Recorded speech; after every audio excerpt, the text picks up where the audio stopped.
Mwiriwe neza, mwaramutse neza mwese.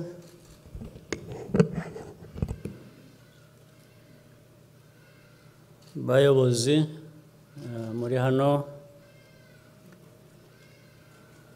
b'inzego z'igihugu cyacu, Abanyarwanda mwese, batumirwa bakuriye, bahagarariye ibihugu byanyu hano mu Rwanda, n'imiryango mpuzamahanga,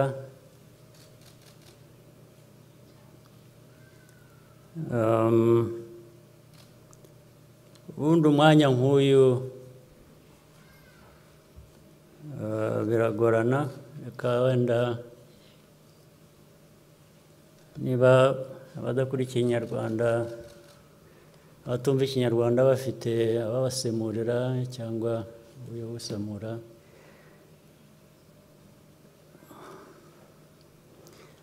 First of all, on a day like this one,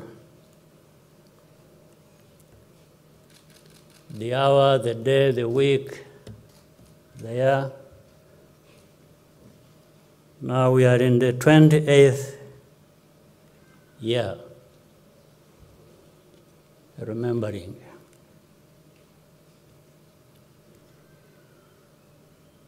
It's a moment people are speechless.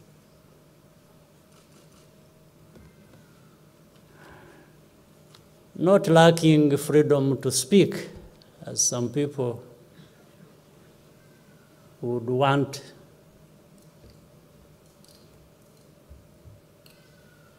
to refer to us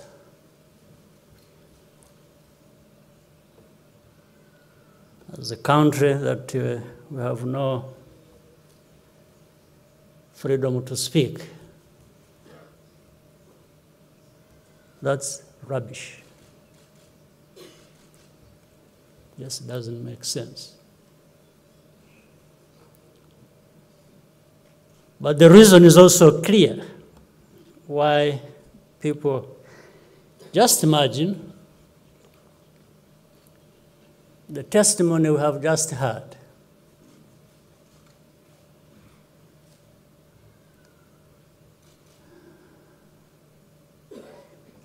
And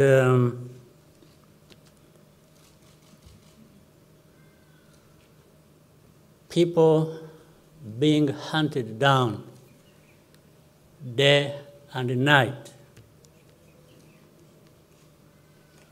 for who they were, for who some of them are still today. Also imagine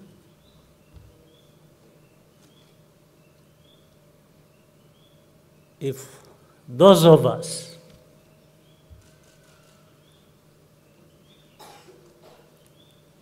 who were carrying arms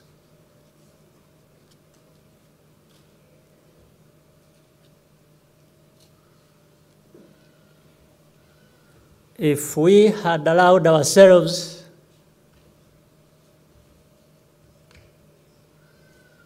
to pursue those who were killing our people,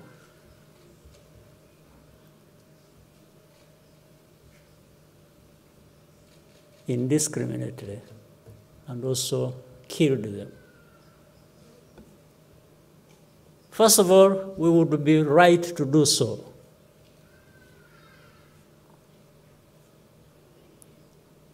But we didn't. We spared them. Some of them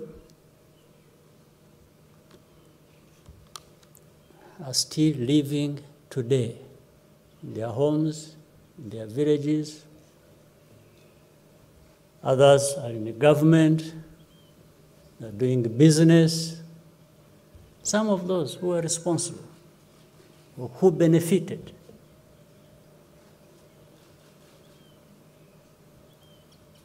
We didn't do that.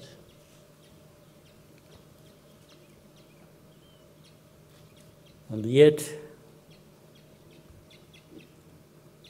people will have guts to say what they say about us or do against us, what they still do up to now. But let me tell you,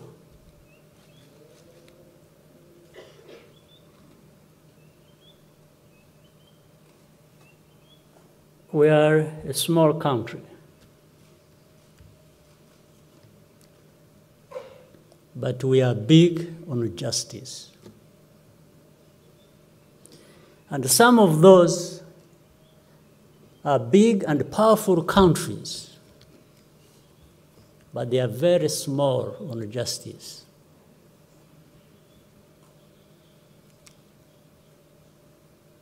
They have no lessons to teach anyone, because they are part of this history that saw over 1 million of our people perish. They are the cause. And the Rwandans just executed, killed their fellow Rwandans. But the history of that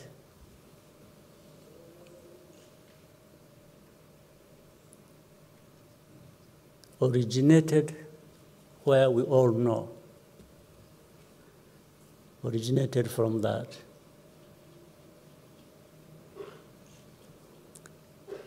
So the very reasons that what we suffered, what we endured here, originated from there, is the reason they cannot give us peace.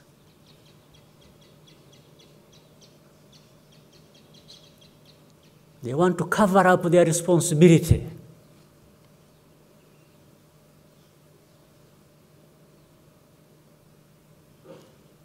They want to cover up their silence.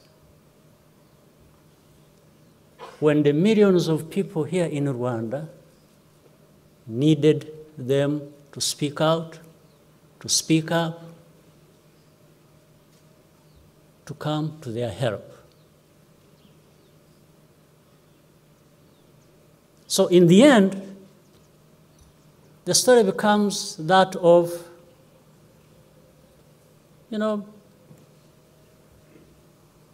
these Rwandans, these Africans, are just killing each other. They are killing themselves. So there is no one who is right, there is no one who is wrong. We are all the same, according to them. We are not the same. That's why we did not kill another 1 million on top of the one we lost on the hands of these criminals, some of whom are even protected, even now, by the very countries that talk about justice, that give lessons about justice. Forget about justice. Let's talk about other things. They talk about democracy. They talk about all kinds of things. As far as I know, there are 3 systems that govern the world. One is the so-called democracy. The other is what they call autocracy. The third in between, that is silent, that is powerful, is that of hypocrisy. 3 systems. democracy, autocracy, in between, the most powerful, very silent, effective, and that is hypocrisy. But for us, we've learned our lessons. We will carry the names anyone is going to give us. I have no problem with that. But the lesson we have learned, and the lesson of things we knew anyway from the beginning, some of us, is that it doesn't matter how far you go from here, thousands, tens of thousands of kilometers, you are not going to find people that are more important or have more important lives than us, than we are.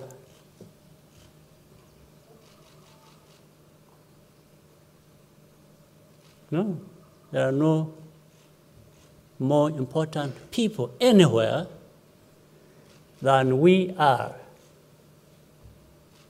There are no such more important lives than ours. Much as our lives were destroyed, were wasted, as this testimony given by the young man there tells us.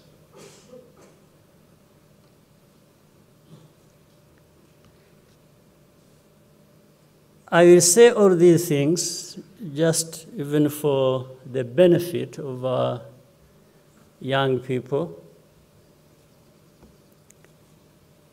that those who were born at the time are now 28.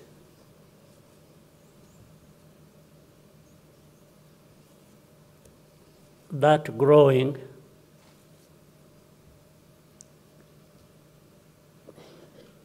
must have taught them the lessons of our history, the history of this land.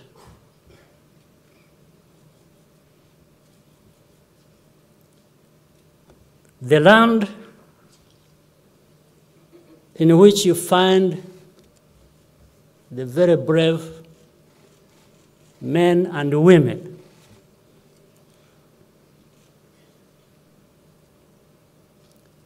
the heroes, if you will. But I have a problem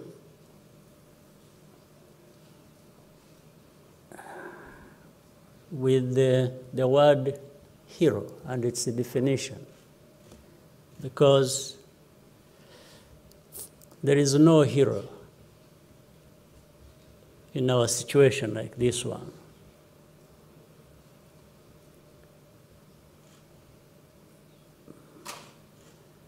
And because when you are talking of heroes, you are talking of a situation that was so bad that it had to have heroes for doing what they did, the right things, the good things, to save themselves and to save others from what was wrong that was going on. But then I asked myself, maybe the best thing is not to have heroes. It is not to have that situation that produces heroes.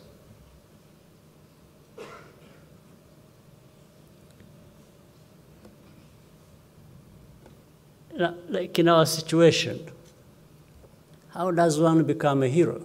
And you know, you've lost 1 million people over.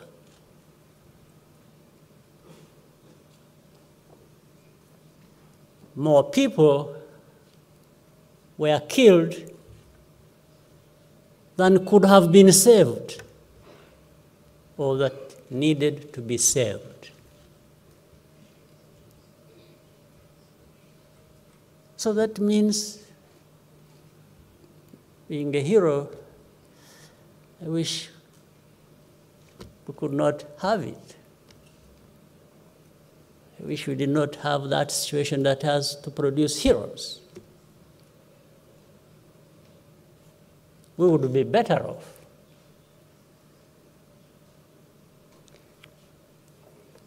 And another thing I have that is problematic with that word is that you can also manufacture heroes. You can decide to baptize somebody a hero, especially when you are powerful.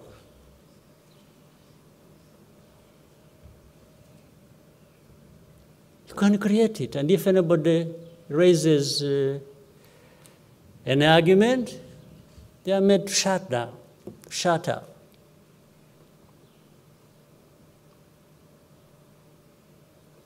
That's what I meant when I said the powerful are powerful, they are big, but small on justice.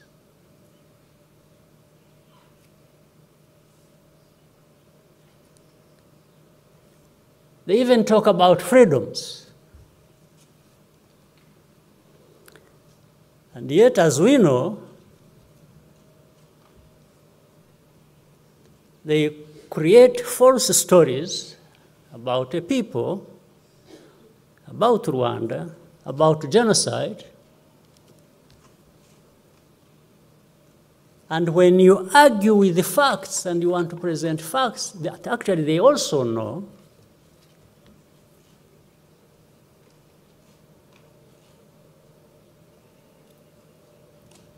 there is that power to tell everyone not to give you space to express your opinion, to answer back, to argue. And yet they are the same people who will start accusing others of lack of freedom to express themselves.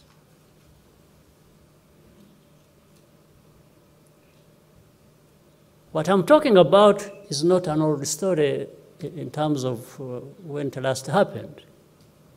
No, it happens even today.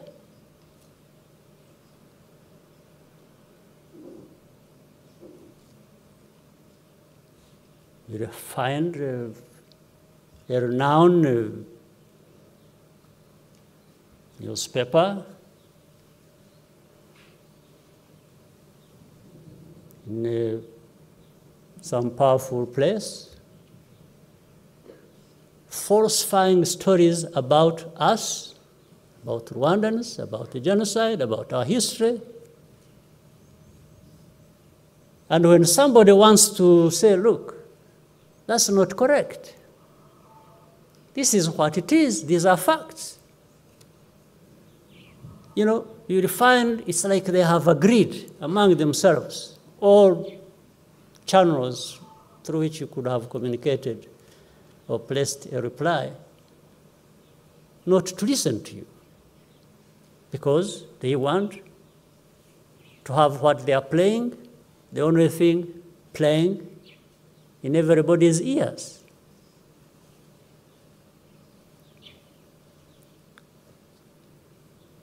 But make no mistake, in this land of ours, small as it is, it has no small people. Like we did in the past, guided by the truth, by what is right, and it did not use the means we had, the possibility we had to kill those who killed our people. You know, you can imagine people who even doubt our justice system. Then you have Rwanda in our constitution, in our set of laws, having abolished death sentence, death penalty. Some of these powerful countries still hang people or electrocute them. They do that. In fact, for us to have even thought about abolishing the death penalty at a time we had so many people to justifiably hang. And these people miss that point. They miss the point that we are actually a country of justice, a country of laws. We believe in the rule of law. Because if we didn't, why do we do all these things? There is no amount of pressure. Let no one tell you lies. This we did ourselves. It's not because anybody influenced us or put pressure on us, and because who would put pressure on us when they are the ones doing the same thing? In any case.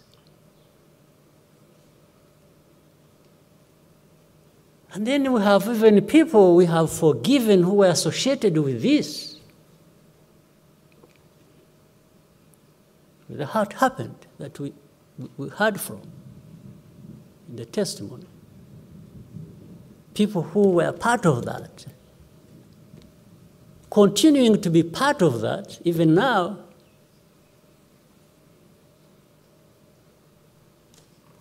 and forget that we have actually forgiven them.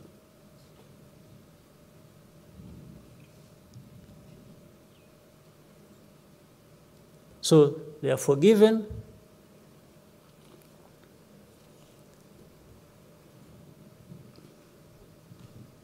They had been tried by the courts, found guilty, so many years. In the middle of serving their sentence, we forgive them. Next, these are the people supposed to bring to Rwanda democracy. It's a joke.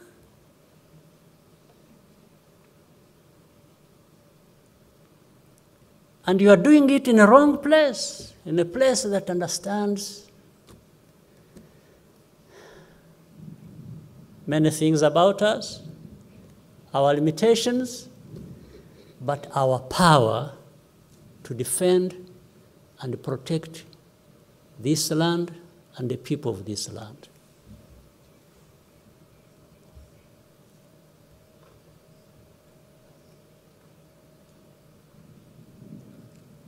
Those people who go around talking nonsense every day, they should take a moment and remember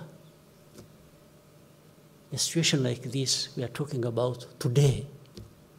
That, in actual fact, also remember that it has produced different people in this land.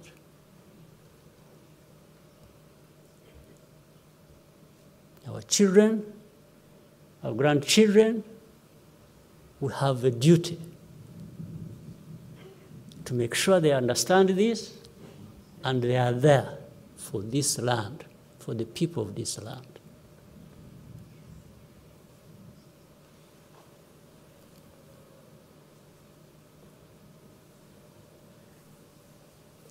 Well, but we also know many things, including our limitations. We have no power to stop it or to prevent it. But we have the power to confront it.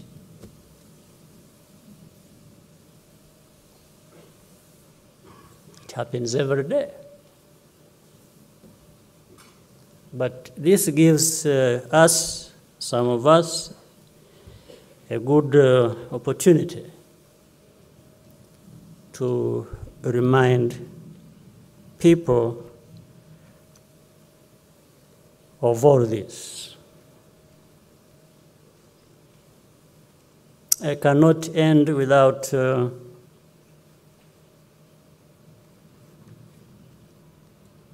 thanking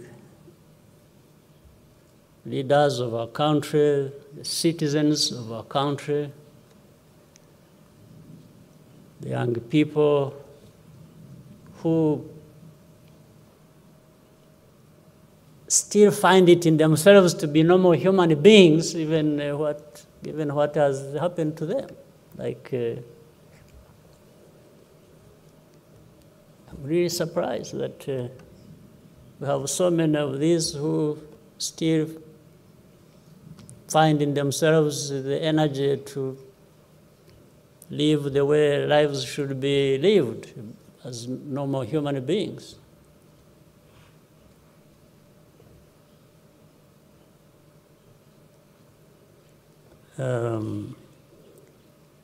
But the most important thing is these very hard, bad lessons should never be wasted. In the last 28 years, every year that passes makes us stronger and better people. And for being who we want to be, we shall be the ones to decide, not anybody deciding for us what and how to be.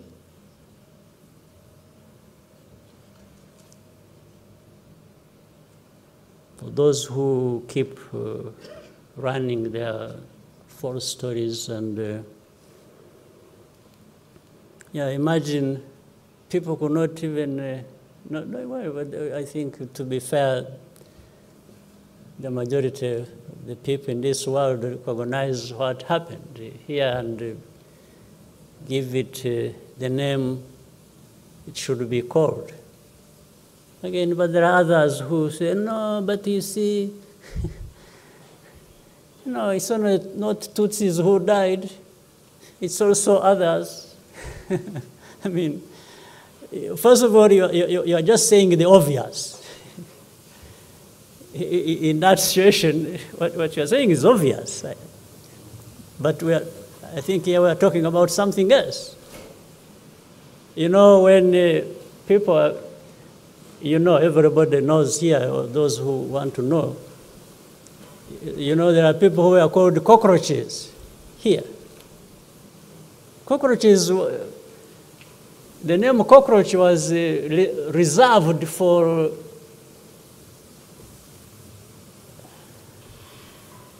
a specific group of people. No. So, and when they were killing cockroaches. This is what they were saying. So they were saying it publicly. So to say that it was a genocide targeting Tutsis, how can it be wrong? How can it be questioned? How can it be argued about? Unless you have something else, another problem.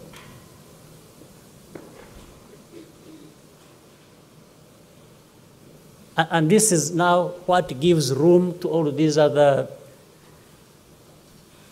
genocidaires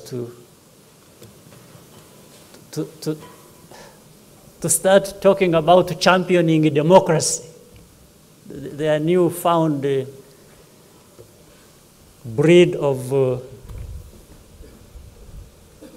people who are democratic, who want to bring to Rwanda democracy, Rwanda that lacks democracy and lacks freedom of speech and lacks everything normal and human.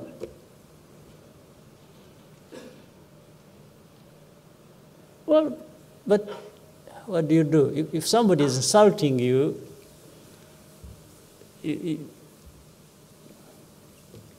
take it. It's better not to insult back. You just absorb it and do whatever you want to do for yourself, for you. So the lessons learned for the young people, for our country in this land, is to say, let's just do for ourselves what we need to do, to be what we want to be, and the rest, it's a struggle, it's a fight. We shall give it a good fight. Thank you very much.